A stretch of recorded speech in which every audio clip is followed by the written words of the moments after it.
김동문의 세상 바로잡기를 찾아주신 시청자 여러분, 안녕하십니까? 오늘은 기자가 본 역사의 현장, 반란의 도시 두 번째 얘기를 올려드리고자 합니다.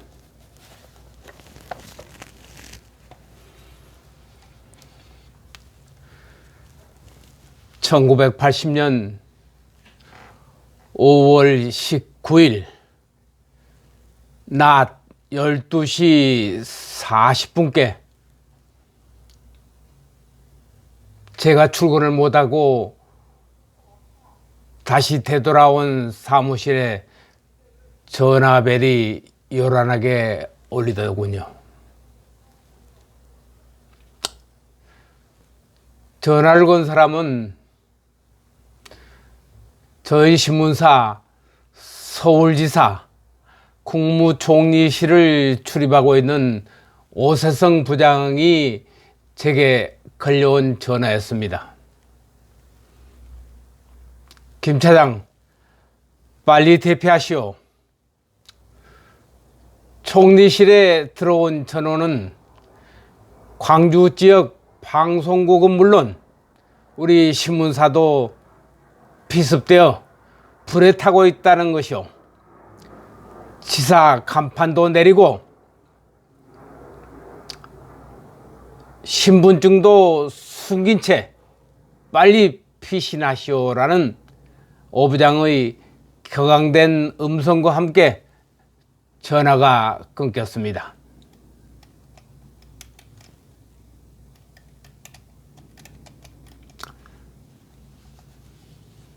이때 사무실 문을 두드리는 소리에 문을 열어보니 잔뜩 컵에 질린 505 보안대 주재관 이준희가 저희 사무실 문턱에서 자신의 허리춤을 만지면서 소지하지도 않은 권총을 찾고 있었습니다. 내 권총. 빈 허리춤을 더듬으면서 마치 실성한 사람처럼 오른손을 흔들면서 권총을 찾고 있었던 것입니다. 나는 재빨리 정신을 차리라면서 그의 어깨를 감싸고 진정을 시켰던 것입니다.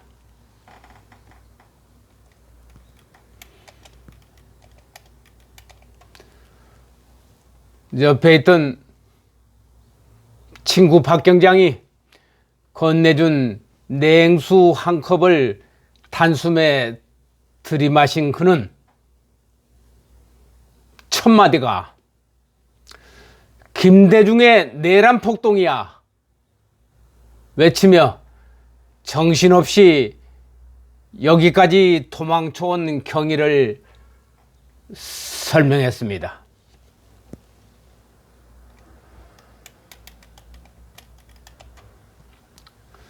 그는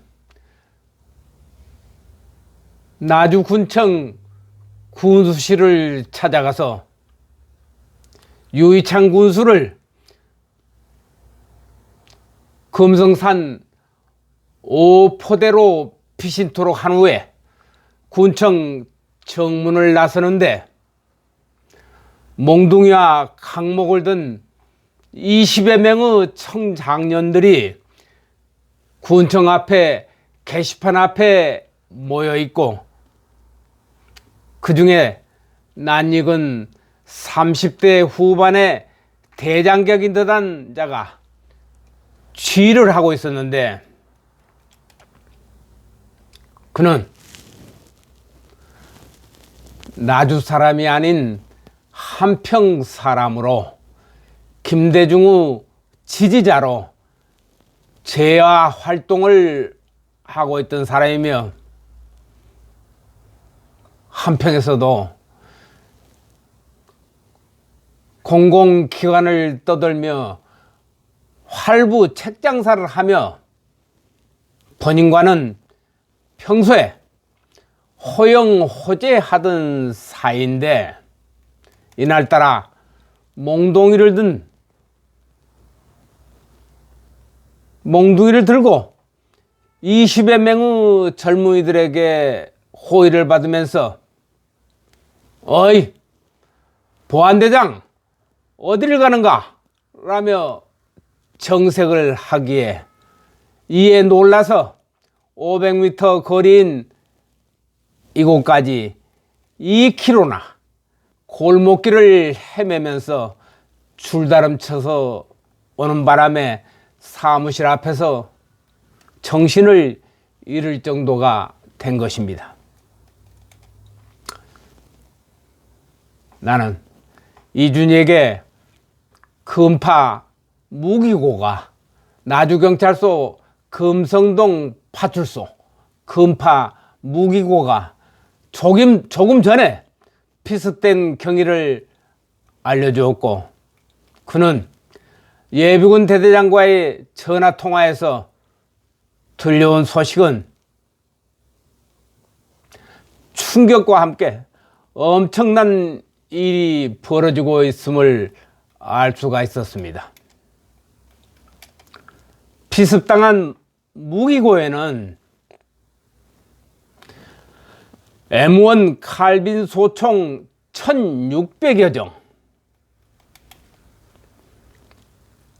중화기인 M60 기관총과 수리탄이 든 상자 등이 보관되어 있다는 것입니다. 우리 세 사람은 안절부절하고 어쩔 줄을 모른 채 발만 동동 구르고 있었습니다. 정확히 무기고가 피탈된 시간은 5월 19일 오후 3시경입니다. 사무실에 묶인 우리 세 사람은 긴장한 상태에서 아무도 입을 열 수가 없었으며 서로 얼굴만 쳐다보고 있습니다.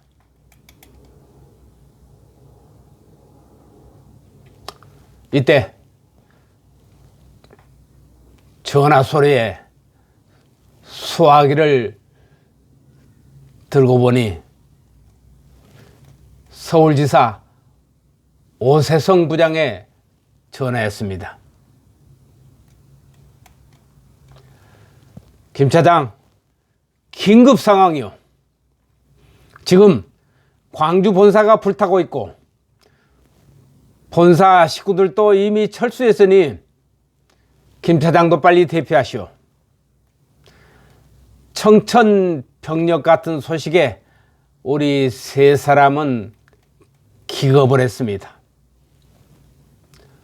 우선 한평이 고향인 이준희가 한평 지역 무기고를 수습하기 위해서 출발을 서둘면서 1km 거리 구간에 있는 나주역으로 전화를 했던 것입니다. 당시 광주 나주 간 시외 전화는 통신 두절이 됐지만 시내 전화는 통화가 될 때입니다. 마지막 통학열차의 운행 여부도 모른 채 이준희는 사무실 옆 담을 넘어 역을 향해 떠났던 것입니다. 경찰서가 이미 폭도들에게 점거된 터에 경찰 신분인 친구 박경장의 신변이 걱정이 되었습니다.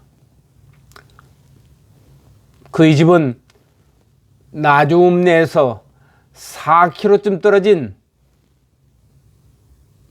배우 고장 금천면이 그의 집이었습니다. 친구는 혼자 남게 될 내가 걱정된다며 피신할 것을 거절하더군요.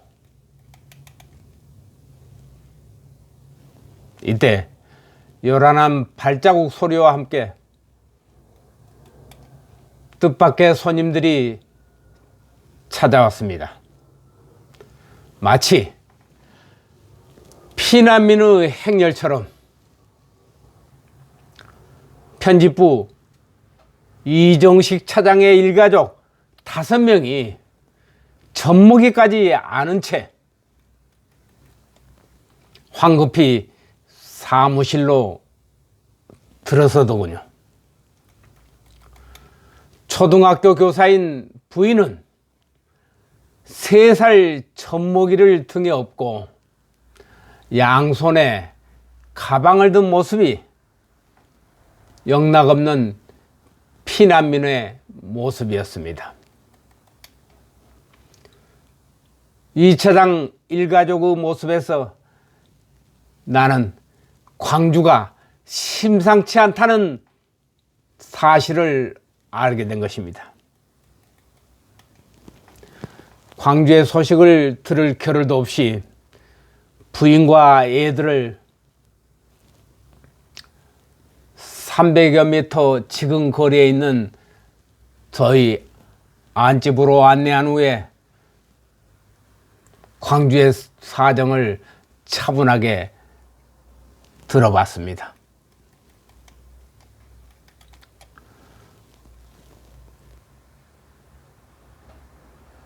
편집부 이 차장이 아침 8시께 회사 정문에 도착하니 향토사단 소대 병력이 정문에 배치되어 신문사 출입자들을 통제하고 있었고, 편집국에 들어서자 편집국장의 주재로 비상회의가 열리면서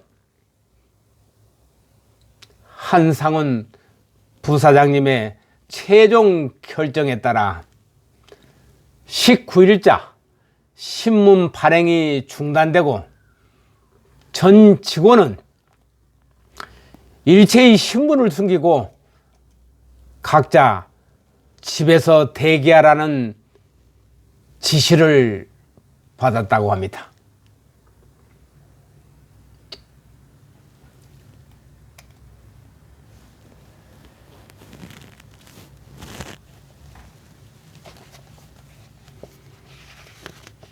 (1980년 5월 19일) 오후 3시께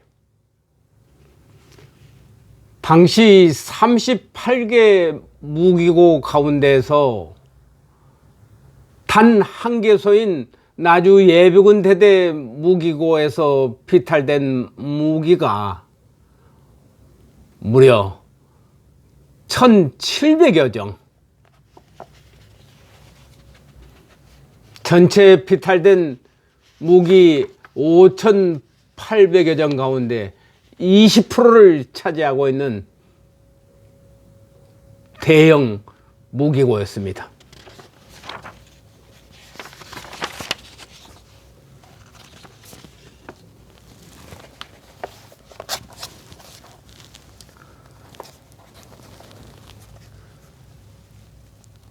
이 사진은 전라남도 도청 현관 정원 앞 모습입니다. 여기에 장착된 이 M60 기관총이 19일 오후 3시 나주 예비군 대대 무기고 피탈 무기 중에서 한 자루의 M60 중화기인 기관총이었습니다. 이 총이 이틀 후 21일 광주 도청으로 운반되어 21일이 도청이 무장 시민군에 의해서 점령당한 그 시간대였습니다. 그 시간대 이미 이 중화기인 M60 기관총이 도청 앞에 진열되고 있었습니다. 이 순찰차라고 새겨진 군용집을 한번 보십시오. 이 집은 아시아 자동차 공장에서 피탈된 차량 중에 한 대인 것입니다. 그리고 그곳에서 피탈된 차량이 아니라면은 장성 톨게이트에서 24단이 기습을 받았을 때 탈취당한 사단장의 지휘관집 차입니다. 이미 21일 해방구로 점령당한 전라남도 도청 앞 마당에는 38개 무기고에서 피탈한 5,800여 정의 무기 가운데 일부가 이미 도청 안으로 들어왔던 것입니다. 그리고 이 도청 지하실에는 화순 탄광에서 피탈된 다이너마이트 폭약이 40여 톤이 지하실에 보관되어 있는 채 광주를 불바다로 만들겠다고 했던 그 현장 모습입니다.